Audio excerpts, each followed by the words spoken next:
Gold has just broken through the 1850 support level. In this video, I cover what that means for the price of gold in the coming months. We compare gold to interest rates to see if that gives us an idea of where gold will go in the next 6 to 12 months. And we compare this to what happened in the 1970s to see if we can find any clues as to whether history will repeat itself again. Hello everyone, it's Sajad. I hope you're doing well. By the way, if you're new to my channel, please consider subscribing. I provide regular updates here in terms of technical analysis for gold, silver, S&P 500, US oil and other markets. So the first thing I wanted to show you before we have a look at what's happening right now in terms of the Fed funds rate as compared to the price of gold is if we have a look at the last kind of 30 to 40 years. One thing we will see, which is almost counterintuitive, is generally when the Fed funds rate, so the interest rate, is on the rise, gold tends to rally. Not always, but you can see several periods here where at the precise point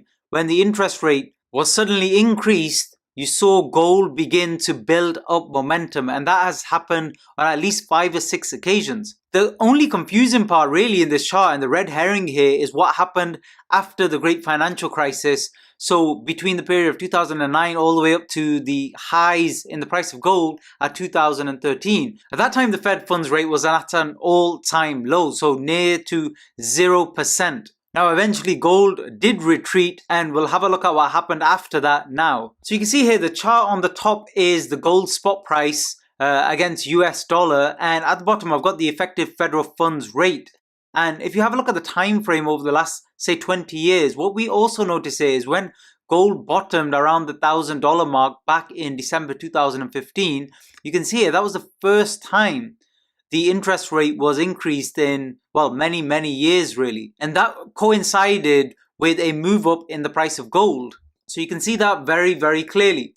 And then what you can also see is the gold price went sideways for a while, but then when the interest rate increased again and accelerated, gold followed. However, the rate kind of peaked around July 2019, but gold continued to move up. So there does seem to be maintained a positive relation with interest rates and gold. There are many reasons as to why this might be the case, but the actual rationale that I prefer, and these are all obviously theories and opinions, but the main one is that high interest rates are really negative for the stock market. So if the stock market has a situation where there's more outflows, so people basically pulling their money out of the stock market because interest rates are rising so fast, and that's obviously not good for companies, then very likely they'll look at other assets and other options like gold in terms of hopefully capital appreciation. And that could explain why gold had regressed over 5 years here whilst the interest rates remained low, because during that time we were experiencing quite a strong bull market. By the way, let me know what you think about that relationship. Do you think that's a fair comment? Do you think gold is an alternative to the stock market, or they actually generally move together? The other comment I would make, because this really is the red herring, this rise in gold here in 2010 into 2011 whilst interest rates remained flatline. But you have to remember at that time there was a lot of political uncertainty, there were wars going on around the world, there were countries in Europe that were defaulting on their debt, so there's a lot of uncertainty at that time. And uncertainty generally is good for the price of gold because people are not sure what to invest in. European stock market was still not looking great then. So one narrative there is you could say people then flocked to gold in times of uncertainty. But we did have obviously periods of uncertainty throughout this year, and gold has again moved up whilst interest rates have remained low. But are we at that 2013 point now, as we saw kind of halfway through this period of low interest rates, whereby interest rates we know for sure are going to stay low? In fact, scary scenario, they may even move negative in the US, may be forced to because of the bond market. We'll wait and see. But if they continue to stay low, which we know they will gold eventually regress back down as a result? Very similar to what we saw between 2011 and 2015.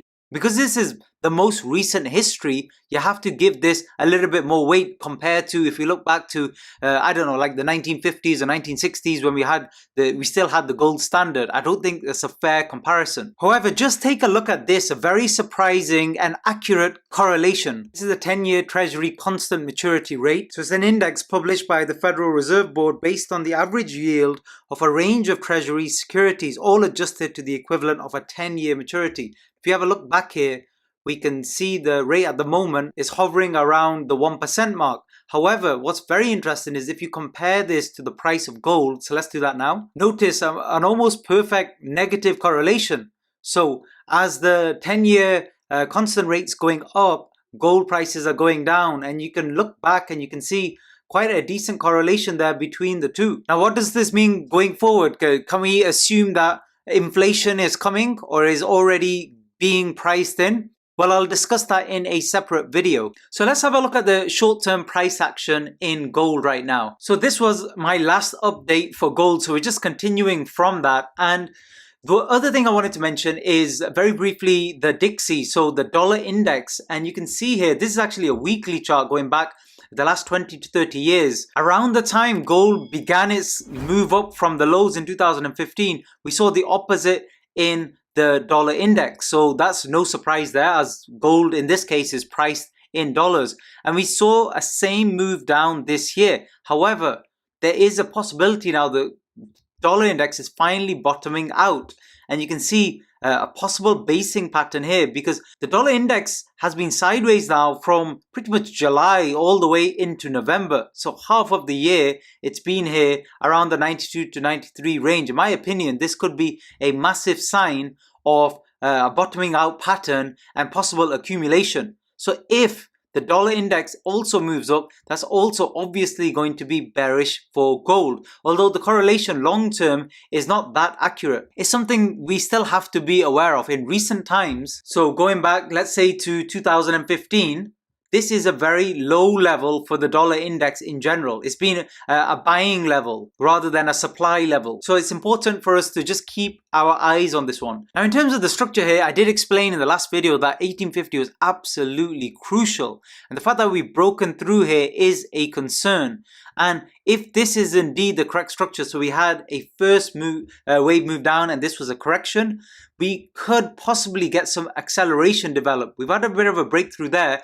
Usually what happens in terms of classical analysis, what you might see now is you may see a retest of that support. So price move back up again in kind of like a flag pattern, a corrective pattern, and then that could be potentially a very good trade with a stop just above the 1850 level if that does occur. Again, there's no guarantees when it comes to trading, but that could potentially be a very good swing trade if it does occur. The other important level to watch out for, and I'm here now on a daily chart, is the 200-day moving average on the daily chart. With that, at the moment, the reading is around the 1790 level. Also, if you have a look at the weekly chart, we were actually supported on the 50-day MA here as well, which is currently printing around the 1750 level. These are both important because these are areas where support was found previously in the last kind of 12 months.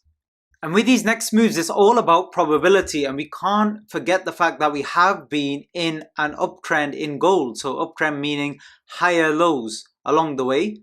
So if we draw that support level back in at 1850, which we have broken through, the other way to look at this is all sideways corrective action. And you can see I've drawn an upper trend line and a lower trend line, which is being respected at the moment.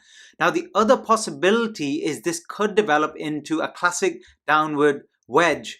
And what would happen there in that scenario is the price continues to be supported despite it being below this 1850 key level. And we get kind of sideways action back up, then back down, and price kind of wedges between these 2 points.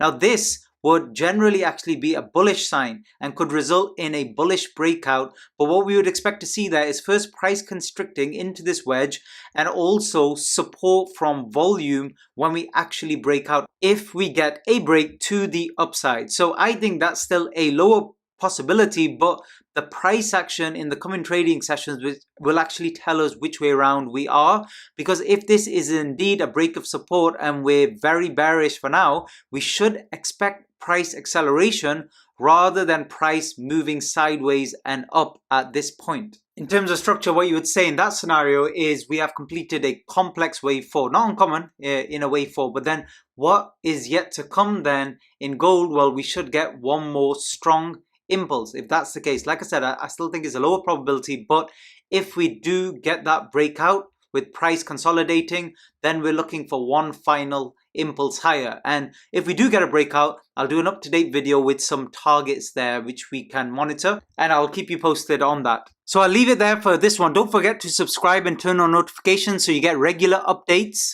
Otherwise, I look forward to speaking to you again very soon. Thanks for listening.